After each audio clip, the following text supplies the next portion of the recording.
Hello. This is an audiobook channel where we read and reflect on self-produced little books together. Humanity sometimes becomes utterly powerless before the power it has created.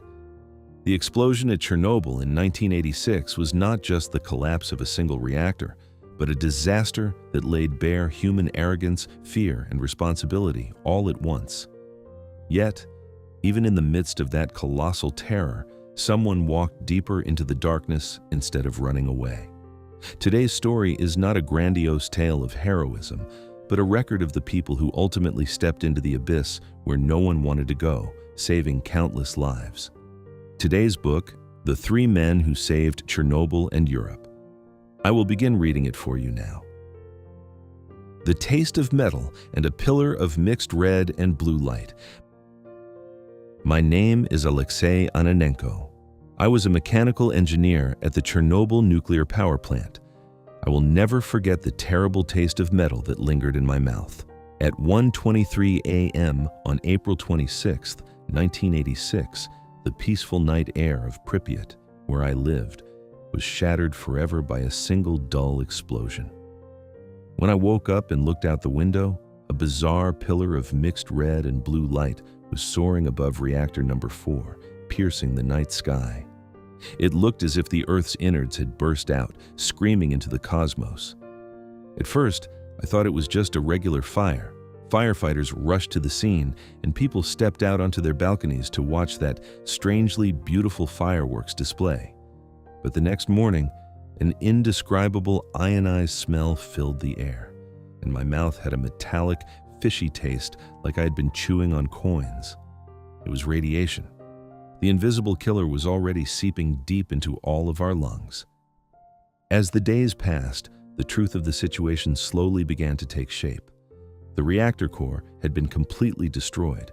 Uranium fuel, graphite moderators, and melted metal and concrete had tangled together to form a horrific lava exceeding 3,000 degrees Celsius, known as corium. Helicopters relentlessly poured sand, boron, and lead over it, but it was nowhere near enough to quell that massive inferno. The command post set up in the plant's underground bunker. In the first week of May, the air in the temporary command post set up in the plant's underground bunker was weighed down by cigarette smoke and despair. The plant director, chief engineers, and government committee scientists dispatched from Moscow stood around the blueprints spread on the table with pale faces. I, Alexei Ananenko, was summoned there in my capacity as a mechanical engineer. The situation is heading towards the absolute worst. Chairman Valery Legasov broke the silence with a trembling voice. He pointed his finger at the massive water tank located directly beneath reactor number 4, the bubbler pool. The radioactive lava currently forming in the core is melting the concrete floor at a terrifying speed and descending. The problem is that right below this floor is a pool filled with 5 million gallons, or about 19,000 tons, of water. I gasped. That water was a pool of coolant poured by firefighters to put out the initial blaze and contaminated water leaking from destroyed pipes. Horrifying laws of physics flashed through my mind. What happens if 3,000-degree corium comes into contact with 19,000 tons of water? Someone asked. The worst thermal explosion imaginable, a steam explosion, will occur, one of the physicists answered, pushing up his glasses. The explosive force would reach 3 to 5 megatons. It would make the first explosion look like a joke. This explosion would not only vaporize everything within a radius of dozens of kilometers, but also destroy the neighboring reactors 1, 2, and 3. Hundreds of tons of radioactive material would be spewed into the stratosphere, riding the wind to cover all of Europe. Parts of Ukraine, Belarus, and Russia would become uninhabitable land for hundreds of years, and half of Europe could become a wasteland. A deathly silence fell over the room. We were sitting on a ticking time bomb with millions, perhaps tens of millions, of lives at stake, and the timer on that bomb was continuing to tick down without us knowing.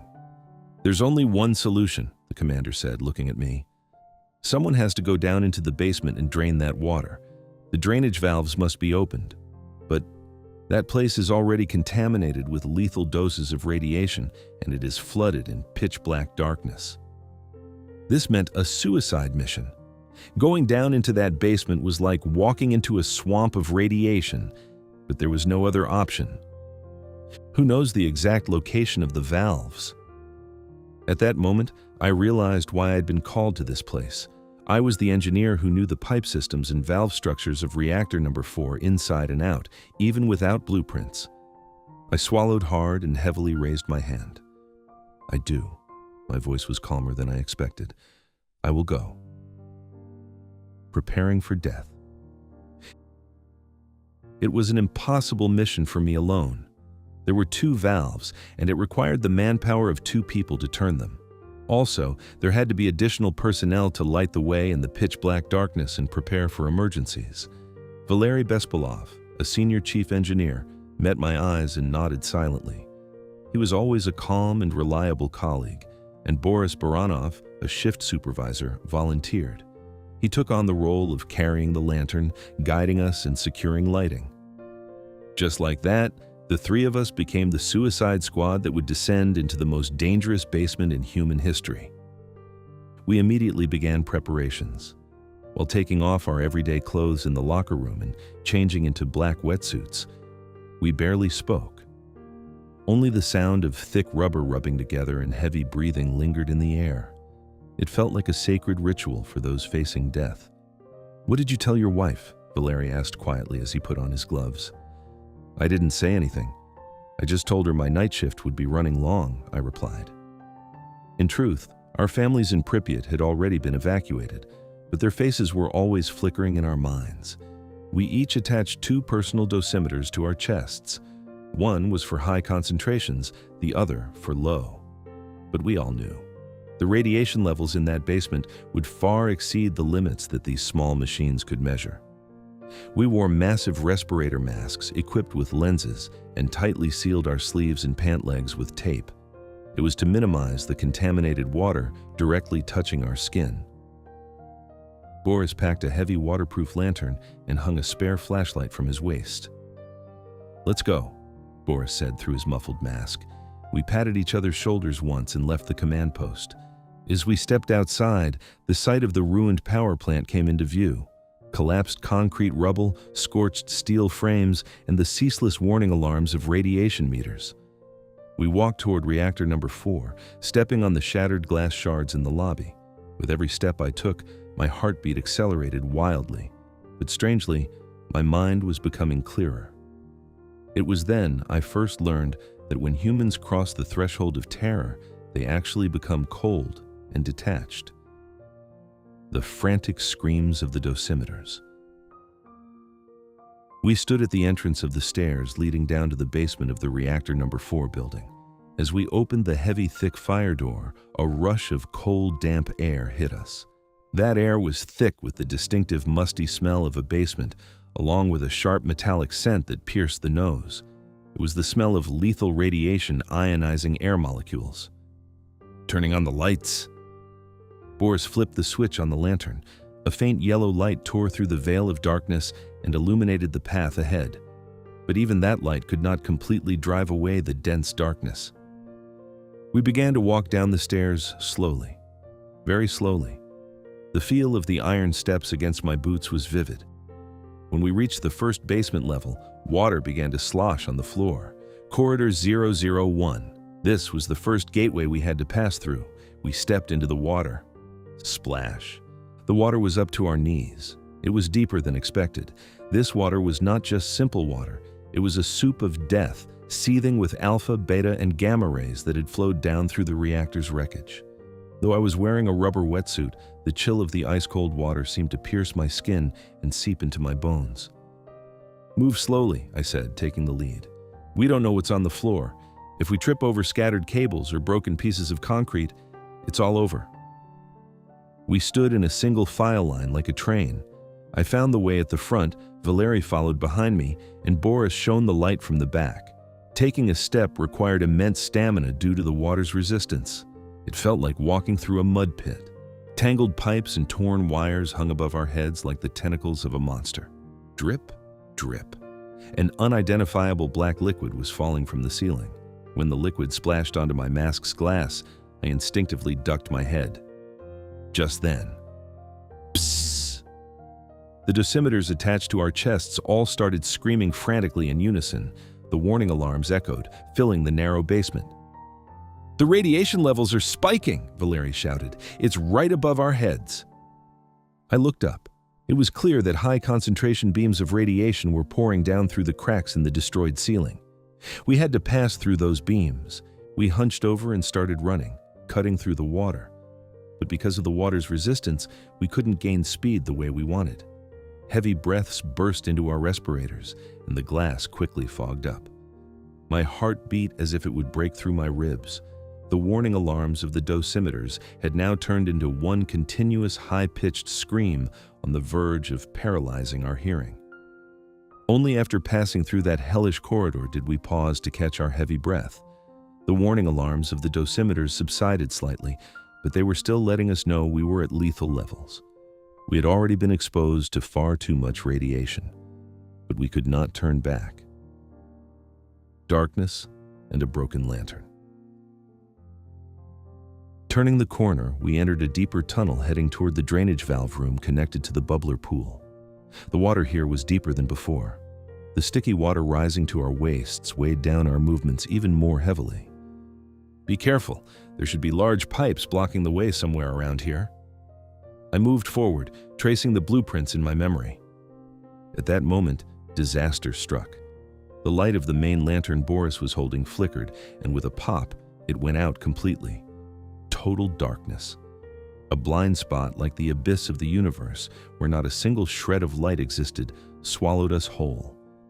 I couldn't even see my own hands, only the sound of sloshing water, our dull breathing, and the horrific mechanical noise of the dosimeters floated in the darkness. "Boris, what's wrong with the lantern?" Suppressed terror laced Valeri's voice.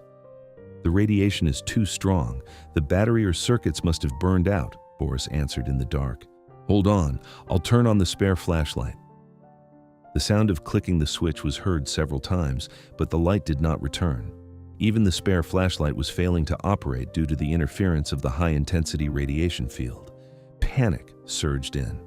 To have to navigate a maze of hundreds of tangled pipes as blind men in radioactive contaminated water rising to our waists. It was impossible. I squeezed my eyes shut and opened them again, but nothing changed. Terror was strangling me. We are going to die here. We will get lost and rot away in this water and radiation in this darkness forever. "Alexei," Valerie's deep voice anchored my sanity. He gripped my shoulder tightly. "You know the locations of the pipes. If we can't see, we can find them with our hands. Let's follow the pipes." His words snapped me back to my senses. Right. I'd memorized the entire piping system, which was like the blood vessels of this power plant. If I couldn't see, I just had to rely on my sense of touch. "Stick to the wall," I instructed, fumbling around. "Touch the right wall and move forward. We need to find a pipe about a handspan thick.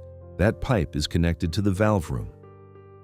We began to grope the cold, slippery concrete wall with our gloved hands. Wading through waist-deep water, we touched every piece of metal protruding from the wall. Some pipes were hot, and others emitted an unpleasant vibration. How much time had passed? 10 minutes? An hour? It felt as if our senses were dulling, perhaps because the radiation exposure was destroying our brain cells. Then, a thick pipe caught on the tips of my fingers. The texture of its surface, the location of the joints. There was no mistaking it. "I found it! This is the pipe!" I shouted. "We just need to follow this. Don't let go!" Clutching that pipe as if holding onto a lifeline, we moved forward step by step in the dark. The water level was gradually rising even higher, and our fatigue reached its peak, making our limbs heavy as lead. But we couldn't stop. The lives of millions of people depended on this single iron rod we were groping. Finally, the pipe led into a wide space and came to an end, and a cold, round metal wheel met my fingertips. It was the gate valve. The sound of opening life. "I found it! It's the valve!" As I shouted, Valeri and Boris approached my side. We reached out in the dark to check each other's positions. "There are 2 valves. Valeri and I will take one each and turn them." I tightly gripped the wheel of the valve. Normally, it would have turned easily, but it wouldn't budge, perhaps because it had been locked for a long time and was warped by the shock of the explosion. 1, 2, 3! Valerie and I threw our weight into it and began to turn the valves simultaneously. The muscles in my entire body screamed, and the inside of my wetsuit was already drenched in cold sweat.